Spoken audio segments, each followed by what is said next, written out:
Boy, this is gonna jangle some people. New atheism was kind of autistic. Let's face it. Its approach to the world was super left-brained. You sort of reduce everything to calculations. I mean, this is the rationality that John Vervaeke sort of deconstructs. New atheism was pretty autistic, even though some of the cleverest new atheists were definitely not autistic, but new atheism is kind of an autistic worldview. And when you listen to James Lindsay, some of that autism is in his critiques. You're just sort of boiling everything down into these discrete cause and effect relationships. And that, in fact, is sort of the vision of that kind of worldview. And, when Peterson sort of pushes back with his counter-enlightenment, or, when you talk about combinatorial explosiveness, there's just way too many variables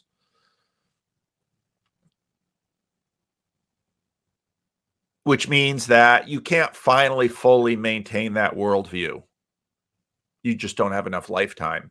You have to use all these intuitive dead reckoning tricks that on one hand blind you, but the other hand give you insight. Again, that's kind of the genius of Vervaeke's relevance realization, that the same thing that makes you, people who have super high IQ and general intelligence could be super stupid and dysfunctional in other ways. There are always these trade-offs that are going on, and new atheism is just super autistic. And that's why, it was never going to last too long, because autism can be really powerful in certain limited subsets, but the difficulty it has is sort of taking in all of the variables, and that's part of the reason that new atheism just kind of came apart. Its left-brainedness is sterile and leads to nihilism, and within its worldview, it can't find justification for itself. Again, I actually made a PowerPoint for a video along these lines that I'm just sort of adding new language to it that'll probably get me in more trouble with people. But yeah, it's and James Lindsay tends to have some of that in his critique. I mean, he's a digger, and so the value of what James brings to the conversation is all of this digging. And of course, he does these long podcasts, and he's just going down into Kant and Hegel. Now then you'll find a lot of people that are watching what he's doing with philosophy and saying, do you really have Kant right? Do you really have Hegel right? But I think a lot of his stuff is super left-brained. And again, he's a mathematician. So his analysis tends to be spectrumy, but there's a lot of real value in spectrumy things. If someone is a savant, they can do just amazing things. The matchsticks fall. There's 238 matchsticks on the floor. Boom, they know it right away. They can do square roots. I mean, I did a video of I don't remember the I did a video about some of that stuff a while ago. And so it's super powerful, but it's super limited. And that's exactly Ian McGilchrist's critique of the left brain. And that's why you have the master and the emissary. It needs to be broadened out. So you can listen to James and say, yeah, is it a thing that people who got bit really hard by being super woke wind up being super religious and going to a super steep slope form of religion in America, like orthodoxy? Now, again, orthodoxy is super steep slope in America. It's the gentlest slope in places where orthodoxy has been for a long time. And someone recently pointed out that often when someone first gets into a religion, it's sort of like an infatuation period where it's like, boom, they're completely consumed by it. And when you find a convert, you sort of see them completely consumed, but after a while, it sort of mellows, and that can become Church of Laodicea. Neither Luke nor, I mean, there's just trade-offs on all sides. So yeah, James Lindsay is doing a service, but a guy like him is going to do drive-bys. It's just the way it's going to be. I mean, look how many people he blocks on Twitter. I mean, I don't block anybody on Twitter. I don't think I've blocked anybody at all. And I've had some annoying people adding me and all sorts of things. Twitter has lots of controls. You just mute the account. You don't have to block them. You just ignore them. I mean, it's just, that's one thing that reactionary just can't stomach, is that you don't have to fight everyone, especially on social media. Just ignore them. The power of ignoring, of not giving them your attention, it's a great power, because the truth is that this super annoying person right now, they might have 100 bad ideas, but they might have one good one. And you kind of want to be there for the good one once they hit it. And then you might want to say something nice to them. That was a great idea.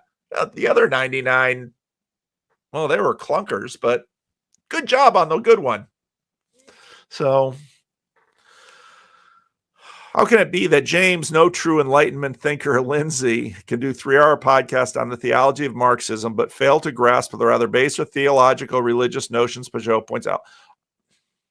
Jonathan Peugeot again and again and again has said, nobody would have understood me 10 years ago. Why?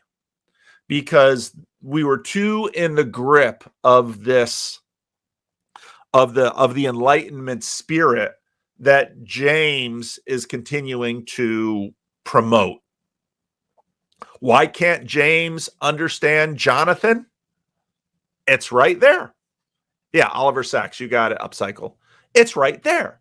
He can't understand Peugeot because he's completely in the middle of the Enlightenment spirit. Now, if you can understand the Enlightenment spirit and understand Peugeot, you can see both sides. Then when you look at James, you don't have to wig out and be reactive. Just understand that he's possessed by the Enlightenment spirit. That's who he is. And there's value in the Enlightenment spirit. But it's super good to be able to understand its value and its strength, and also understand its weaknesses and shortcomings, which is what is giving Jonathan Peugeot the lift he has. So I think that's why Jonathan Peugeot backed off, because he realized this is pointless. And Jonathan had forays into talking to Adam Friended and rationality rules, and we saw how those things were. It's super difficult to be an exorcist against a powerful spirit like the Enlightenment spirit. And that's why, again, Jordan Peterson is the unauthorized exorcist. He's what Jordan Peterson really is an exorcist. And he has been exorcising these very powerful spirits in massive numbers of people. Now, where they go after that, the religions have been around, the legacy religions have been to pick up a lot of people, because once they are relieved of these very powerful spirits, then now they are open to, in my opinion, better spirits. So that's and Jonathan knows this. And would Jonathan talk with James? Sure. Does James want to talk to Jonathan? No. But James will talk to Benjamin Boyce. And again, I don't have to talk. If James Lindsay said, you called me Spectre Me, I want to talk to you. No problem, James. I'll talk to you any day of the week. I'll talk to anybody.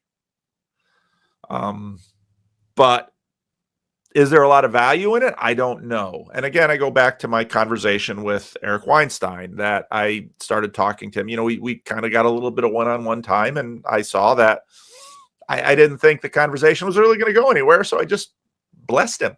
I said, can I bless you? And he said, sure. And it was wonderful. And it was great. So none of us are all things to all people. And you have to, wisdom is knowing where to spend your time and what to spend your time doing. And there are many people I know around me who are possessed by all kinds of different spirits. And by virtue of my experience, I know I can't cast these spirits out within a 5 or 10 minute conversation. And so I tend to be a very patient exorcist. And again, to someone deep in the enlightenment spirit, all that language, even those words, an exorcist, spirit, magic, that just triggers. And that's just it. When people have tons of triggers like that, then you just sort of walk around until, God does something to sort of put them in a different space. That's just pastoral strategy.